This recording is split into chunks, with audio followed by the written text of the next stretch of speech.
J'ai commencé à parler d'entrepreneuriat en janvier 2016. À l'époque, j'étais une jeune étudiante à Lyon qui vivait une relation amoureuse à distance. C'était très difficile. Et pour me retrouver, je commençais sérieusement à chercher ma voie. Puis de fil en aiguille, je me suis intéressée à l'entrepreneuriat. J'ai commencé à lire des livres de business. Mon tout premier était Père riche, Père pauvre de Robert Kiyosaki. Puis j'ai acheté Power de Robert Greene. Et j'entendais tellement parler de développement personnel à ce moment-là que je me suis laissée tenter par Miracle Morning de Hal Elrod. Et oui, j'ai commencé à avoir mes matins magiques. Alors, me lever 5 heures tous les jours, ça piquait, quoi. J'ai lu le livre de Robert Kiyosaki qui a complètement changé ma vision sur l'entrepreneuriat. Mais le plus important, c'était que j'avais commencé à réfléchir à avoir un business.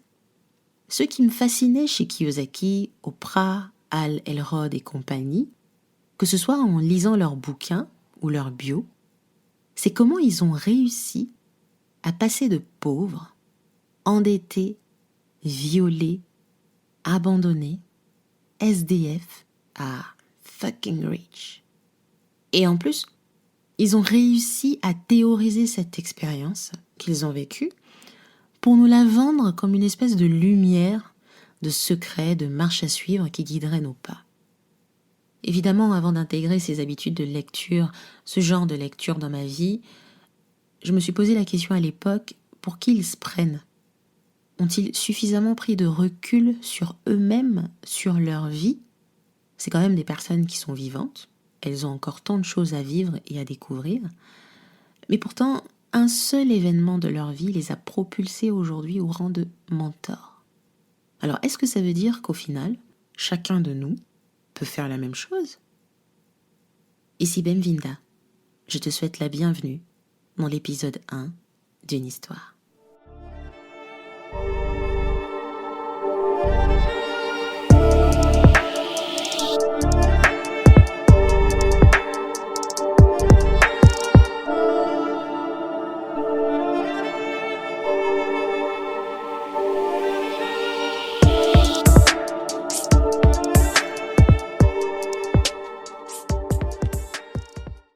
Autant te répondre tout de suite.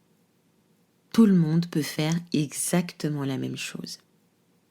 Tout le monde peut faire des circonstances de sa vie un événement à célébrer, une histoire à raconter. Que ce soit dans un livre, sur les posts Instagram, nos newsletters, dans des vidéos, c'est tout à fait possible. Et il y a beaucoup d'avantages. Le premier, c'est que ça nous aide à assumer qui nous sommes et à accepter notre posture d'expert, de coach, de formateur, de consultant, d'entrepreneur, pour mieux servir. Il faut toujours qu'on se rappelle qu'on est là pour servir. En tout cas, la plupart d'entre nous, ou du moins moi, je suis là pour servir. La deuxième des choses, c'est que ça va créer un modèle rentable et pérenne. Donc partons du principe que Oprah Winfrey aujourd'hui change de métier, qu'elle ne soit plus dans les médias, par exemple. Il n'y aura pas de choc. Je peux dire pas beaucoup de frustration de la part de ses fans. Parce que ses fans ne la suivent pas parce que voilà, elle vend des formations business ou médias. Ses fans la suivent pour elle, pour ce qu'elle est, et non pour ce qu'elle vend. Et pour moi, c'est vraiment ça la définition d'être soi dans le business.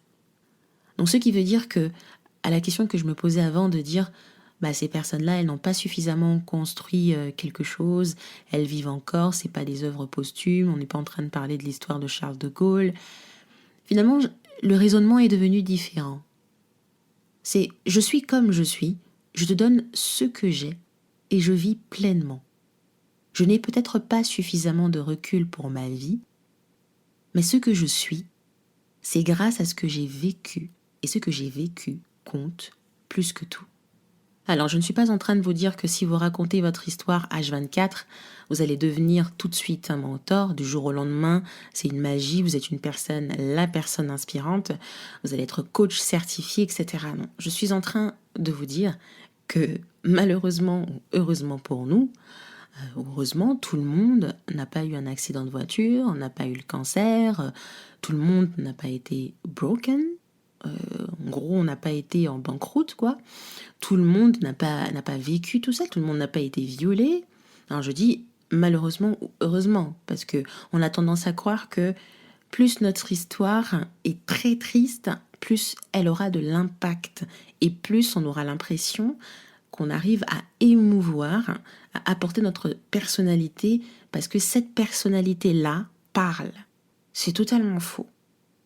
Puisque nous n'avons pas vécu tout ça, la meilleure des choses pour pouvoir être nous, c'est d'observer ce qui se passe autour de nous, c'est d'en tirer des leçons et de l'apporter aux autres. Alors tu vas me dire, c'est bien joli tout ça, mais comment on fait concrètement en 2021 pour être soi dans son business? J'ai cité 3 choses que je trouve essentielles. Il y en a beaucoup, il y en a plein d'autres, mais pour moi les 3 sont quand même les pistes de réflexion ou les actions à mettre en place tout au long de l'année. La première des choses, c'est d'apprendre à refaire connaissance avec soi. Et cela tous les jours, si tu peux. Je sais qu'il y a beaucoup de gens qui font des méthodes comme le journaling, comme la méditation. Beaucoup de gens optent pour des méthodes différentes, des échanges avec les proches, avec son chéri, avec les amis, etc. pour faire un peu le bilan de soi. C'est très très bien. Ça nous permet de pouvoir répondre à la question « qui je suis réellement ?» Parce que quand on sait qui on sait être soi. Un exemple. Moi, je me présente sur Instagram et dans ce podcast, je me présente comme étant une conteuse. Mais quand je travaille avec mes clientes, j'aime me voir comme une stratège, une coach en narration. Je sais qui je suis, ce qui va m'amener à faire régulièrement le bilan de mes forces et mes faiblesses, à m'appuyer dessus pour enseigner et continuer à changer des vies. Ce qui veut dire que être soi, ça va bien au-delà d'avoir juste des valeurs. C'est vraiment prendre sa place. C'est accepter sa posture. C'est, je vais pas dire se révéler, mais c'est prendre sa place. C'est vraiment, j'accepte qui je suis. J'accepte d'avoir le statut que je mérite. Je vais prendre ma place et je vais être là, présent et servir les autres. La deuxième chose qu'il faut mettre en place, c'est d'arrêter de se comparer et de vouloir faire ce que les autres font à tout prix, ce qui est tendance en ce moment. Alors franchement, je ne vais pas être la plus exemplaire parce que c'est toujours difficile pour moi-même de ne pas me sentir complexée par rapport à plein de choses et à plein de personnes, notamment dans l'entrepreneuriat sur le web. Peut-être qu'un jour je ferai un épisode par rapport à tout ça et exprimer un peu le constat, peut-être pas.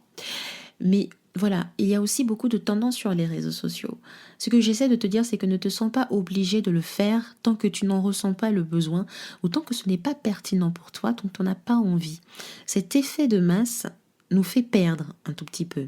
Ce qu'il faut faire, c'est créer ses propres règles, créer sa propre vie, vivre selon ses principes, selon ses valeurs profondes, les valeurs profondes de son business. Et plus on le fait, plus on devient aligné et plus on est authentique. Donc, une fois qu'on a fait le travail de pouvoir nous connaître, savoir qui on est réellement, de prendre notre place parce que on est ce qu'on est, on va arrêter de se comparer, on va arrêter de regarder de gauche à droite et de dire « mais elle fait des belles infographies, mais elle fait toujours des beaux shootings photos, c'est un truc de ouf, mais elle fait... » On va arrêter ça, on va se concentrer sur ce que nous sommes, on va y apporter des pierres, une pierre à l'édifice, comme nos valeurs, comme nos propres règles, notre propre vision, notre vie, et construire autour des murs qui vont à la fois nous protéger, mais aussi nous révéler. Moi, il y a beaucoup d'exemples comme ça d'entrepreneuses sur le web. Moi, je pense beaucoup ici à Anne-Lise que j'ai invitée dans mon podcast pour vous partager certaines contradictions dans la vie de digital nomade. J'ai hâte de vous révéler cet épisode qui va pas tarder. Ça doit être l'épisode prochain ou l'épisode d'après.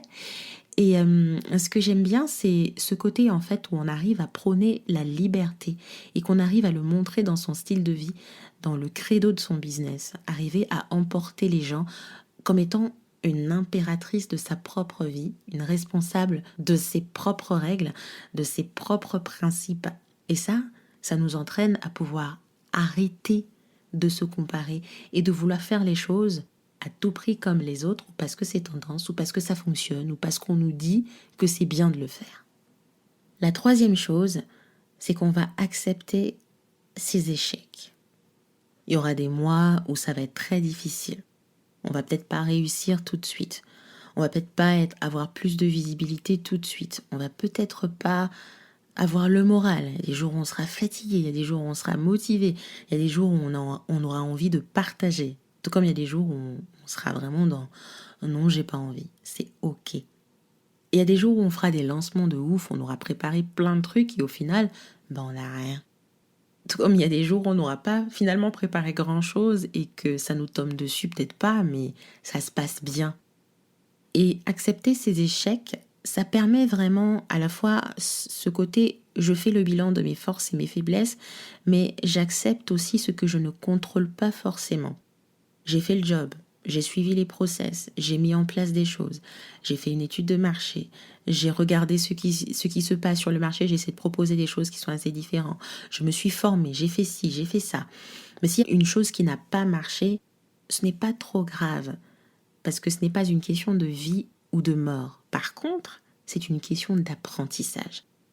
Et petit à petit, quand on arrive à embrasser tous ces aspects-là, on arrive à se reconnaître, à se dire « je sais qui je suis, je prends ma place, je vais arrêter de me comparer à d'autres personnes autour de moi parce que c'est moi qui construis ma vie, c'est moi qui construis mes principes. Et ensuite, si les choses ne se passent pas bien, je les accepte. » J'ai remarqué que les bons narrateurs sont ceux qui sont présents. Quand on dit que je suis présent, je vois tout, je regarde tout, le moindre geste m'inspire, la moindre difficulté m'inspire, le moindre sourire me donne envie d'écrire ou d'écouter ou de parler ou me rappelle un souvenir. Ça, c'est un bon narrateur parce qu'il va partir sur des faits qui existent déjà, des faits réels.